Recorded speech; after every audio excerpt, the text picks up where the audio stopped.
Bonjour et bienvenue chers Alphamers dans cette vidéo où l'on va pouvoir ensemble structurer les techniques de reconnaissance active qu'on va pouvoir exploiter. Autrement dit, on va pouvoir découvrir un ensemble d'éléments qui représenteront la base de ce chapitre. Nous discuterons de la méthodologie de scan et son emplacement au niveau du processus de pentest.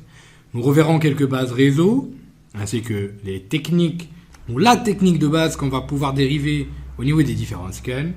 Nous verrons un outil, ou disons l'outil le plus puissant qui puisse exister jusqu'à aujourd'hui en termes de scanning, qui est une map, de manière introductive déjà, avant de pouvoir discuter de la détection d'hôtes, c'est-à-dire d'exploitation de commandes de base avec elle. La phase de scan ou reconnaissance active vient suite à la phase de reconnaissance passive ou DOSINT. C'est une des phases les plus importantes puisqu'elle permet, à partir des outputs de la phase DOSINT et de reconnaissance passive, de pouvoir exploiter différents outils qui vont nous permettre de pouvoir déceler les vulnérabilités existantes, mais aussi de pouvoir nous aider à prioriser les vecteurs d'attaque les plus intéressants, nous permettant ainsi de pouvoir mieux obtenir un accès au niveau de la machine cible. Bien sûr, à ce moment-là, il faudra faire extrêmement attention aux différents faux positifs que vous allez pouvoir rencontrer. C'est pour ça qu'il est extrêmement important de savoir vérifier les différentes vulnérabilités pratiquement, mais aussi évaluer manuellement les différentes vulnérabilités. Lors des différents scans réseau, vous allez donc pouvoir interagir avec la cible en envoyant différents paquets afin d'obtenir différentes informations sur votre ou vos cibles au niveau du réseau que vous allez attaquer ou encore évaluer. Ce que vous allez principalement exploiter, ça sera des paquets TCP et c'est pour ça qu'on va y jeter un coup d'œil tout d'abord. Ce qu'on va utiliser principalement sera des flags TCP/IP qui vont nous permettre de pouvoir déceler les différentes brèches au niveau des machines, autrement dit les différents ports ouverts ou équipements de sécurité présents. Mais revenons un peu aux bases, c'est-à-dire rappelons la structure des entêtes TCP. Nous connaissons déjà de manière assez traditionnelle le port source et destination par rapport à la communication, qui vont identifier les applications qui entrent en jeu dans la communication. Ils sont codés chacun d'eux sur 2 octets. Ensuite, nous allons retrouver 2 champs de 4 octets. Un numéro de séquence, en français. Ce chiffre sert à représenter le nombre d'octets qui ont été envoyés par la machine émettrice. Ça permet aussi notamment de pouvoir informer la machine avec qui nous dialoguons du nombre d'octets envoyés. On a le numéro d'acquittement, un acknowledgement number. Ce dernier va nous servir à représenter le nombre d'octets que nous avons reçus de la part de l'autre machine. Il nous permet d'indiquer à la machine destinataire combien d'octets nous avons actuellement reçus de sa part. Ensuite, nous retrouvons le data offset qui indique à partir de quel octet les données applicatives commencent. Comme pour l'entête IP, cette information est encodée sur 3 bits, elle ne peut pas contenir directement le nombre d'octets de l'entête, mais elle va contenir le nombre de groupes de 4 octets. La valeur du data offset est donc quasiment toujours 5, étant donné que l'entête TCP fait 20 octets de longueur s'il n'y a pas d'option. Et voici ce qui va nous intéresser le plus. Nous avons ensuite un champ réservé, qui est réservé pour des utilisations assez avancées par rapport au protocole. Le champ flag, je vais y revenir par la suite. On a le window size ou fenêtre. C'est un champ assez intéressant, il est assez méconnu, qui indique la quantité de données qu'une machine peut accepter sans avoir à exiger l'accusé de réception. La fenêtre TCP ou Window Size a eu une utilisation surtout historique au niveau du fonctionnement des réseaux. Donc elle permettait aux machines les moins puissantes de ralentir une connexion TCP si la machine en face envoyait ces informations trop rapidement.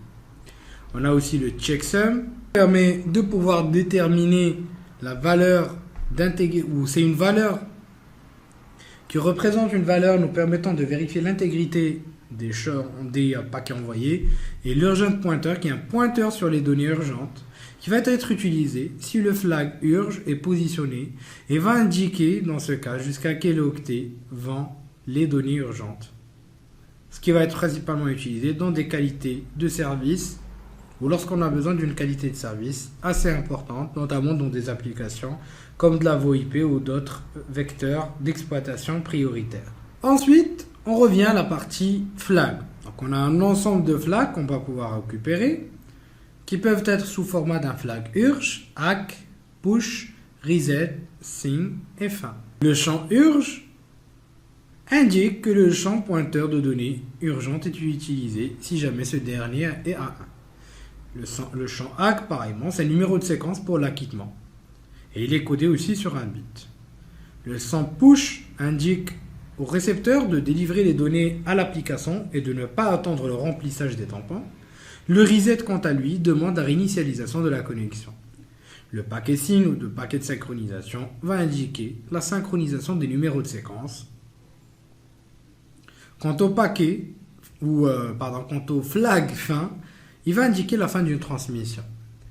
C'est des éléments assez simples, mais qui vont pouvoir être exploités dans un contexte offensif de manière assez maligne. Bien sûr, il ne faut pas oublier, pour bien comprendre les techniques de scanning, le fonctionnement des communications TCP, et notamment le three-way handshake. Selon le protocole TCP, une connexion entre deux hôtes s'établit en 3 étapes. C'est ce qu'on appelle le three-way handshake. Dès la connexion, on va définir les numéros de séquence que l'on utilisera pour le transfert de données. On commence toujours par le SYN, ou le paquet de synchronisation, et c'est là où le client va pouvoir établir son désir de pouvoir effectuer une connexion avec un serveur et va envoyer un premier paquet, ce qu'on appelle un paquet de synchronisation. Généralement, au niveau des nouveaux OS ou des nouveaux systèmes d'exploitation, ce dernier est un nombre aléatoire. Ensuite, on a un paquet de synchronisation et d'acquittement qui va suivre, où le serveur va répondre au client à l'aide d'un paquet SYN-ACK. Donc les flags SYN et acquittement vont être 1. Ici, le numéro d'acquittement est égal au numéro de séquence du paquet incrémenté d'une valeur spécifique. Ça dépend après de l'OS. Généralement, c'est un 1, mais ça peut changer. Tandis que les numéros de séquence du paquet de synchronisation et d'acquittement vont être aléatoires. Pour pouvoir valider la communication et se connecter au serveur et donc de pouvoir terminer la phase ou les phases de connexion, le client va envoyer un paquet d'acquittement au serveur qui va servir d'accusé de réception. Le numéro d'acquittement de ce paquet est défini selon le numéro de séquence reçu précédemment et le numéro d'acquittement est égal au numéro de séquence du paquet précédemment récupéré, c'est-à-dire notre SYN-ACK incrémenté par 1. Une fois ce three-way handshake effectué, le client et le serveur ont reçu un acquittement de la connexion. Comme on l'a spécifié au préalable, le scan de port est l'art de pouvoir récupérer l'ensemble des services. Comme on l'a spécifié auparavant, le scan ou les techniques de scanning représentent tout simplement l'approche qui nous permet de pouvoir récupérer les ports et les services qui tournent au niveau d'une machine. Dans ce contexte-là, l'outil qu'on va pouvoir utiliser par défaut et de facto pareillement à tous les contextes va être Nmap. C'est un scanner légendaire qui nous permet de pouvoir effectuer du scan de port. C'est un outil open source de légende qui nous permet de pouvoir trouver des ports ouverts, services hébergés et informations sur l'OS. C'est une référence incontournable.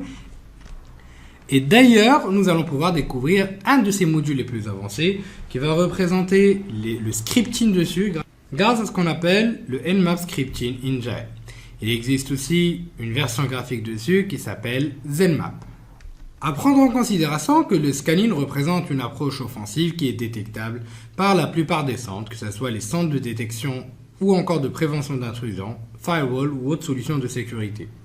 Il est donc nécessaire de pouvoir bien comprendre les différentes options qu'on va voir avant de pouvoir passer une exploitation beaucoup plus avancée à travers différentes approches et donc options qui vont nous permettre d'être le plus furtif possible. Il existe aussi bien sûr différents outils complémentaires qu'on va pouvoir utiliser par la suite. La syntaxe d'Nmap est assez simple. Il suffit de pouvoir utiliser Nmap, suivi par le type de scan, ainsi que des options et arguments de ce dernier. Par la suite, nous rajouterons l'adresse IP de la cible. Vous pouvez effectuer un scan simple d'Nmap en utilisant Nmap suivi par l'adresse IP de la cible.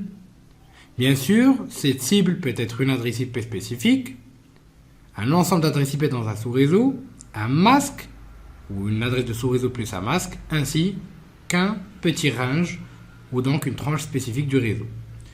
Bien sûr, vous pouvez utiliser la notation CIDR dans cette approche-là. Vous pouvez aussi spécifier les ports à scanner, soit un seul port donc via l'option "-p" suivi par le numéro du port, ou bien une succession de ports spécifiques. Il faut juste savoir que Nmap va scanner les 1000 ports les plus usuels. De manière aléatoire, certes, mais il ne va pas scanner tous les ports un à un. Donc si vous avez des ports non usuels, il se peut que Nmap ne les voit pas. Il faudra donc le valider explicitement avec l'option "-p" en spécifiant le premier port jusqu'au dernier. Sinon, si vous avez des ports bien spécifiques, vous pourrez les spécifier grâce à l'option "-p". Chaque port a un état bien spécifique. Soit il va être donc ouvert, donc l'état open, donc le port est accessible à ce moment-là et une application elle l'écoute. Soit il est closed, le port est inaccessible à ce moment-là et aucune application n'est à l'écoute. Soit il est filtered, donc là à ce moment-là, Nmap n'est pas capable de savoir s'il est ouvert ou fermé et les paquets ont été filtrés. Et souvent, je dis bien souvent, mais je ne généralise pas, il y a à ce moment-là un firewall derrière. Ou bien, on a l'option Unfiltered, où les ports sont accessibles, mais Nmap ne sait pas s'ils sont ouverts ou fermés. Il existe différents formats de sortie qui sont plus conviviaux les unes que les autres et lisibles, qui vont dépendre aussi de votre use case et de ce que vous voulez en faire. À ce moment-là, vous avez la sortie normale sur le terminal qui affiche le résultat simplement. Quant au format XML, c'est un format qui est le plus utile, qui peut être exploité dans du reporting à travers divers autres outils ou dans des pages HTML plus facilement. Vous pouvez l'utiliser à travers l'option "-OX".